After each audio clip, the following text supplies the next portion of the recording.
आंगन में जो आम का पेड़ था, उस पेड़ की ऊपरी डाल पर कुछ हलचल हो रही थी। कुछ आवाजें आ रही थीं। हमें लगा कि कोई पके हुए आम तोड़ने या कैरियां चुराने आया होगा। हमने उस दिशा में बाहर झांक कर देखा तो केवल 2 पैर नीचे की ओर लटकते हुए दिखाई दिए। हे भगवान, यह क्या है?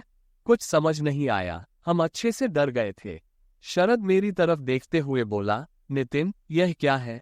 तब मैंने शरद से कहा, कोई पेड़ पर होगा, वही उसके पैर हैं। हम दोनों ही दरवाजा खोलकर बाहर जाने की कोशिश कर रहे थे। इतने में अंदर से भामा दादी चिल्लाई, बाहर मत जाओ बच्चों, बिल्कुल बाहर मत जाओ। हमें समझ नहीं आया कि क्या करना चाहिए। हमने दादी से कहा, दादी, मामा का इतना बड़ा खेत है, अगर कोई रात में आम उतार कर ले गया तो हम उन्हें क्या जवाब देंगे? तब वो बोली, 4 दिन के लिए यहाँ आए हैं, 4 दिन रहकर चले जाएंगे बच्चों। ये जगह, ये खेत, ये सब तुम्हारे मामा का नहीं है। ये जबरन कब्जाई गई जमीन है। यहाँ जो भी दिखता है वो अजीब और असली नहीं है। मैं यहाँ 12 साल पहले आई थी। उसका कारण भी वही था, अब नहीं जा सकी। तुम्हारी मामी डिलीवरी के लिए गई थी, इसलिए यहाँ आना पड़ा। देखो, और तुम दोनों भी साथ हो, इसलिए मैं आए। अगर तुम बाहर गए तो मुश्किल हो जाएगी, बिल्कुल बाहर मत जाओ। शरद बोला, ऐसा क्यों कह रही हो दादी? ये घर तो बहुत अच्छा और सुंदर है। यहाँ खाने पीने के लिए बहुत सारी चीजें हैं। पूरे खेत में अलग अलग जगह पर लोग भी रहते हैं। तुम ऐसा क्यों कह रही हो? तब दादी ने कहा, बेटा, तुम्हें नहीं पता, ये खेत जबरन कब्जाई गई है। इस खेत में साल में एक बार किसी न किसी की रहस्यमयी तरीके से मौत होती है। अब तक 12 लोगों की जान जा चुकी है, इसलिए मैं कहती हूँ कि बिल्कुल बाहर मत घूमो। दादी की बात सुनकर नितिन और शरद दोनों वहीं रुक गए और खिड़की से झांकने लगे। दादी को बुलाया और नितिन बोला, दादी, खिड़की से तो देख सकते हैं ना? तब वो बोली, उसमें देखने जैसा क्या है? कोई आकर आम उतार कर ले जा रहा है। ले जाने दो, कितना ले जाएगा, लेकिन कोई भी बाहर नहीं जाएगा। दादी का ये डर देखकर हमें समझ में आ गया था कि सच में कुछ अजीब है। हम पहले कभी इस खेत में नहीं आए थे, लेकिन दादी से ये सब सुनने के बाद अगर सच में कुछ ऐसा है तो बिना कारण जान जोखिम में डालने की जरूरत नहीं है। इसलिए हम अंदर से ही खिड़की से देख रहे थे। दादी खिड़की के पास आई और देखने लगी, तब 2 पैर ऊपरी डाल की दिशा में नीचे लटकते हुए दिखाई दिए। एक पैर में पायल थी। वो पायल देखकर दादी बोली, हे भगवान, इतनी रात को एक औरत ऊपर क्या कर रही होगी बच्चों? खिड़की बंद कर लो, इसे देखने की जरूरत नहीं है, कुछ पीछे लग जाएगा। तब शरद दादी की ओर देखते हुए बोला, आवाज से हमें कैसे पता चलेगा कि वो कौन है? हमें पूछना चाहिए। मैं खिड़की से चिल्लाऊंगा ताकि हमें समझ में आ सके कि वहां क्या है। तब मैंने कहा, नहीं, दादी कह रही है ना कि बिल्कुल आवाज मत लगाओ, बुलाने की जरूरत नहीं है, बाहर जाने की जरूरत नहीं है, तो बिल्कुल बाहर नहीं जाना है, क्योंकि मुझे पता है कि बड़ों की बात हमेशा माननी चाहिए। तब शरद बोला, तुम जो कह रहे हो वो सब सही है, लेकिन क्या हमें रात ऐसे ही गुजारनी चाहिए? तभी पेड़ से नीचे कोई कूदने की आवाज आए। नीचे देखा तो कुछ नहीं था, ऊपर लटके हुए पैर भी दिखाई नहीं दे रहे थे। यह क्या हो रहा है? कुछ समझ में नहीं आ रहा था। मामा 4 दिन बाद आने वाला था। मामा के आने तक हमें वहीं रहना था। दिन में कोई डर नहीं था, लेकिन रात होते ही बहुत डर लगने लगता था। लगभग 12:15 बजे से ये खेल शुरू हुआ था। 1 घंटे तक हम अंदर ही चारपाई पर सोने की कोशिश कर रहे थे। मैंने दादी से कहा, दादी, तुम जो कह रही हो उसके मुताबिक अब तक 12 लोग मर चुके हैं। उन्हें किसने मारा? क्या कारण हो सकता है? और मामा ने किसी की जमीन क्यों हड़प ली? तब उसने कहा, बच्चों, ये जमीन असल में बाबू शेठ की है। बाबू शेठ के बाद वो जमीन उसकी पत्नी मीरा के नाम पर थी। बाबू शेठ की मृत्यु के बाद मीरा यहीं इसी कमरे में रहने लगी थी। वो इसी घर में रह रही थी। लोग कहते हैं कि कई दिनों बाद वह गायब हो गई और यह अफवाह पूरे इलाके में फैल गई। लेकिन वो कहाँ गई और क्या हुआ, किसी को कुछ नहीं पता। परंतु उस घटना के बाद एक अजीब घटना की शुरुआत हो गई। दीवार के पीछे की तरफ मीरा के गाने की आवाज सुनाई देने लगी। उसी समय तुम्हारे मामा ने तुरंत हमारी व्यवस्था दूसरी जगह कर दी। तुम्हारे मामा की शादी को 12 साल हो गए, फिर भी उनके कोई संतान नहीं हुई। अब 12 साल बाद तुम्हारे मामा के यहाँ बच्चा होने वाला है, लेकिन इन 12 सालों के दौरान हर साल इस अजीब खेत में किसी न किसी की रहस्यमय तरीके से मौत हो जाती है। तब नितिन ने कहा, अरे, तो जो तुम कह रही हो वो सब सच होगा, परंतु जिन लोगों की मृत्यु हुई है उसका कारण क्या था, वो तो बताओ। तब उसने कहा, पास में जो आम का पेड़ है उसके परे एक बड़ी बनी हुई कुआं है, वहां का कटघरा जो है वहां लोग मृत पाए जाते हैं। कोई कुएं के अंदर, कोई कुएं की सीढ़ियों पर, तो कोई कटघरे पर मृत पाया गया है। सब कुछ सुनने के बाद हम हिल गए। तो क्या वो महिला जो आम के पेड़ पर बैठी थी कोई आम चुराने वाली नहीं, बल्कि एक भयानक भूत है? तब दादी ने कहा, ऐसा कहना ठीक नहीं होगा। कई लोग कहते हैं कि इस खेत में बहुत अच्छा अनाज और फल उगते हैं। जानबूझकर लोग कुछ भुतहा अफवाहें फैलाते हैं और रात में यहाँ आकर बहुत सारा अनाज चुरा ले जाते हैं। लेकिन मुझे ये बात सच नहीं लगती, क्योंकि यहाँ अब तक जिसने भी कुछ देखा है और जिसका भी अस्तित्व महसूस हुआ है वह केवल उसी महिला का अस्तित्व रहा है। इसलिए मैं 100% यकीन से कह सकती हूँ कि यहाँ मीरा ही घूम रही है। तब नितिन ने कहा, मीरा 12 साल पहले गायब हो गई थी, इसलिए तुमने ये बताया। तब दादी ने कहा, तुम्हारे मामा ने कुछ गड़बड़ की होगी, इसलिए वो गायब हो गई होगी, ऐसा मुझे लगता है। हम सब दरवाजे और खिड़कियां बंद करके बैठे थे और दादी की बातें सुन रहे थे। खपरेल वाले घर की ऊपर जाने के लिए घर के अंदर एक सीढ़ी थी। शरद ने कहा, नितिन, हम दोनों जरा ये देख लें कि क्या हर खिड़की को लॉक किया है या नहीं। तब दादी ने कहा, मैं भी साथ चलती हूँ। दादी हमारे साथ हर खिड़की के पास चलने लगी। हम आम के पेड़ के पास वाले कुएं की खिड़की की दिशा में पहुंचे। हम खिड़की बंद करने की कोशिश कर रहे थे, तभी कटघरे पर कोई लेटा हुआ दिखाई दिया। उसे देखने के बाद दादी चिल्लाए। दादी ने कहा, देखो, मैंने क्या कहा था। अब इस साल भी जो बलि चाहिए थी वो बलि उस महिला ने ले ली। देखना होगा कि उसने किसे मारा है। तब शरद ने कहा, दादी घबराओ मत, हम जाकर देखते हैं। तब दादी ने कहा, नहीं, बिल्कुल बाहर मत जाओ, मुझे कुछ ना कुछ अजीब लग रहा है। शरद और मैं दोनों वहां जाने और उस काम को करने के लिए तैयार हो गए, लेकिन हमें मदद के लिए कोई चाहिए था। हमने सोचा कि दोपहर के बाद खेत में रहने आए 2 नए लोगों को हमारी मदद के लिए बुलाएंगे। नए होने के कारण उन्हें इस इलाके की किसी भी घटना के बारे में कुछ नहीं पता था। हम उन दोनों की झोपड़ी के पास पहुंचे। हमने उन्हें हमारे पास मौजूद सामान दिया और कहा, आज शाम को जो गोबर का गड्ढा है उसे खोदकर गोबर निकालना है। तब वे दोनों बोले, शाम को क्यों, अभी क्यों नहीं? तब हमने कहा, जितना बताया गया है उतना ही काम करना है, सूरज ढलने के बाद ही यह काम होना चाहिए। तब वे दोनों बोले, ठीक है। हमने उन्हें 500 रुपये दिए थे। अब हमें उम्मीद थी कि वे दोनों शाम 7 बजे के बाद आएंगे। हमने दादी से ज्यादा कुछ कहे बिना उन्हें घर के अंदर बैठा दिया। शाम के समय वे दोनों फावड़ा और कुदाल लेकर वहां आ गए। उन्होंने फावड़े से गोबर निकालना शुरू कर दिया। 1 घंटे तक गड्ढा खोदने का काम चल रहा था। इतने में मामा के खेत के पुराने लोग न जाने कैसे वहां आए और हम पर टूट पड़े। उन्होंने कहा, मालिक की गैरहाजिरी में इस तरह से काम नहीं किया जा सकता।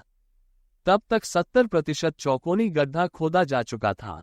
जब उन मजदूरों ने ये हालत देखी तो वे वहां से तेजी से भाग गए। उन्हें डरते हुए देखकर हम भी वहां से भाग खड़े हुए। समझ में नहीं आ रहा था कि आखिर क्या हुआ था। हमने अंदर जाकर दादी को बताया। दादी ने कहा, क्यों उस मुसीबत में पड़ गए, मूर्खों, चलो यहां से तुरंत निकलना चाहिए। फिर जो मजदूर आए थे उन दोनों को साथ लेकर हम उनके घर की ओर चल पड़े। हमारे पास पीछे मुड़कर देखने की हिम्मत नहीं थी। हम इस बात की तहकीकात कर रहे थे कि जो पुराने मजदूर थे वे क्यों भाग गए। वे सीधे खेत के कोने में दूसरे के खेत में स्थित देवता के मंदिर के मंडप में जाकर बैठ गए। यह असल में क्या मामला है, कुछ भी समझ में नहीं आ रहा था। तभी तुमने कहा, शरद, मुझे लगता है हमें इस रहस्य का पता लगाना चाहिए। ऐसे बैठे रहने से कुछ नहीं होगा। तब मैं उन 2 मजदूरों के साथ वहां जाने का फैसला किया। एक का नाम पिंटू और दूसरे का नाम बाटू था। पिंटू और बाटू को लेकर हम फिर से उस जगह पहुंचे। 10:30 बज चुके थे। हम दादी को सुलाकर वापस आए थे। वहां पहुंचकर हमने चौकोनी गड्ढे के अंदर ध्यान से देखा। थोड़ा सा और काम बाकी था। जैसे ही हमने ठीक से काम करना शुरू किया, हमें वहां एक जंग लगा हुआ पीप बर्तन दिखाई दिया। पीप देखकर हमें यकीन हो गया कि यहाँ कुछ न कुछ जरूर है। पिंटू और बाटू ने जब उस पीप को बाहर निकालते हुए कहा, मालिक, इसमें कुछ सोना चांदी जैसा दिख रहा है। हमें खुशी हुई। हमने उन्हें पीप को बाहर निकालने के लिए कहा और फिर उसे खोलने के लिए कहा। पीप खोलने के बाद हमने उनसे इसे धीरे से उलटने के लिए कहा। जब पीप उल्टा तो अंदर की मिट्टी से एक बड़ा हड्डियों का कंकाल निकला। वो मानव कंकाल था। उसे देखकर हम बहुत डर गए। हे भगवान, यहाँ ये कैसे? किसने इसे यहाँ गाड़ा है? तब वे दोनों मजदूर डरकर वहां से भागने को कहने लगे। हम वहां से निकलकर फिर बाटू और पिंटू के घर की ओर चल पड़े। घर पहुंचने पर हमने दादी को सब कुछ बताया। दादी नाराज हो गई। उसने कहा, क्यों उस चीज को खोद कर लाए हो? जो नहीं करना चाहिए था वो कर दिया। तभी नितिन के मोबाइल पर उसके मामा का फोन आया। मामा ने कहा, बच्चों, मामी की डिलीवरी के दौरान मौत हो गई है। अचानक उसकी जान चली गई। एक दिन पहले जन्मे बच्चे और मामी सब ठीक थे, लेकिन अब अचानक क्या हुआ कि मामी की जान चली गई, ये समझ में नहीं आ रहा। ये सुनने के बाद दादी को क्या जवाब दे, ये समझ नहीं आ रहा था। हमें यह महसूस होने लगा कि शायद हमने जो कंकाल निकाला है उसकी वजह से ही कुछ हुआ है। दादी ने कहा, तुमने जो कंकाल निकाला वो जरूर कुछ अजीब घटना लेकर आया है। अब उस कंकाल को वापस वहां गाड़ने की हिम्मत हम में नहीं थी। जो कंकाल मिला है वो शायद कुछ भयानक चीज लेकर आ सकता है। हमें इसका अंदाजा नहीं था। फिर भी हमने दादी से कहा, हम जाकर उस पीप में सब कुछ फिर से डालते हैं और जो भी कंकाल है उसे उसी जगह पर फिर से गाड़ देते हैं। मामी की मौत की खबर सुनकर दादी कह रही थी, अब हमें दिन निकलते ही अस्पताल की ओर जाना चाहिए। देखना होगा कि सुबह बस मिलती है या नहीं। तब तक हमने जो भी सामान निकाला था उसे छुपाने के लिए फिर से उस जगह जाने का फैसला किया। हम उस दिशा में जाकर पहुंचे। तब वो पीप और वो कंकाल वहां नहीं था। अब तो और भी अजीब स्थिति बन गई। जो कंकाल मिला था वो आखिर गया कहाँ? यह विचार हमारे मन में चलने लगा। ये भयानक घटना किसी न किसी तरह रुकनी चाहिए। जो नहीं होना चाहिए था वो हमारे हाथों हो गया। अब क्या करना चाहिए, इस बारे में सोच रहे थे। तभी कुएं के कटघरे के पास दादी के चीखने की आवाज सुनाई दी। यह आवाज सुनने के बाद समझ नहीं आ रहा था कि क्या करें। नितिन और शरद दोनों ही बुरी तरह से डर गए थे। जो काम नहीं करना चाहिए था वो करने के कारण अब उसे सुझाने का बड़ा संकट पैदा हो गया था। आज की इस घटना ने दोनों की आंखें खोल दी।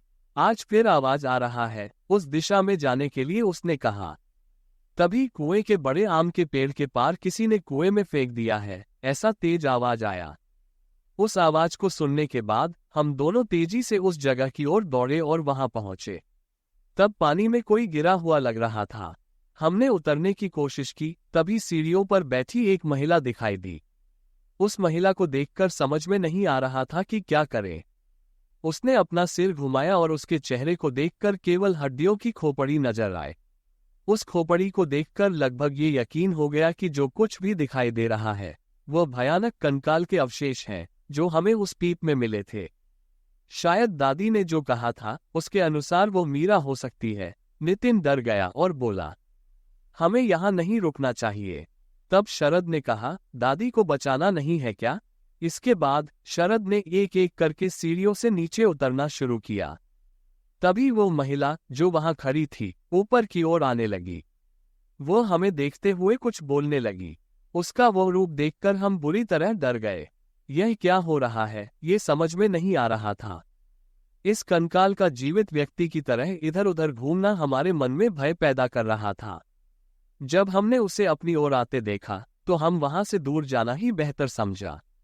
हम उसकी ओर देख ही रहे थे कि उससे पहले ही उसकी चीख सुनकर हम और भी ज्यादा डर गए।